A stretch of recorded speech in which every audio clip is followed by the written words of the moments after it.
جاء اداء كان روعه، كان في المستوى، اللاعبين كان داروا الواجب، يعطيهم الصحه وفرحونا، وان شاء الله دوزيام ماتش رانا موراهم ثاني، وان شاء الله يفرحونا ونكاليفيو بروميير بلاص ان شاء الله.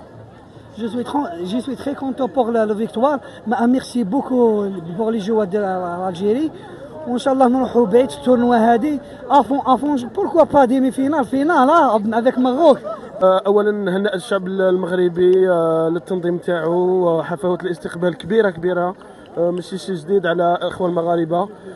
درنا ماتش كنا قادرين نديروا نتيجه كبيره واداء احسن، من الحمد لله رانا فرحانين.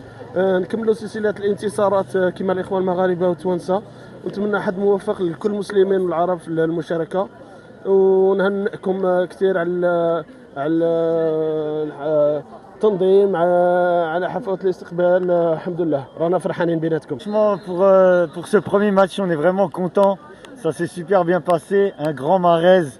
Franchement, il nous a fait plaisir. Et je les ai sentis sereins, franchement, pour rentrer dans la compétition. Inch'Allah, c'est l'Algérie ou le Maroc qui la prend, cette coupe. C'est kiff-kiff. On est frères. Khawa, pour l'éternité. Toute la France, on a traversé l'Allemagne, la Suisse, l'Italie. On est passé, on est arrivé, on est dans un pays où on a été super bien accueillis par les Marocains. Le Maroc comme ça. Franchement, on n'oubliera pas, on connaît le Maroc. On mange bien, là, les gens sont très gentils et on est trop heureux. On a la gentillesse. On a appris ça.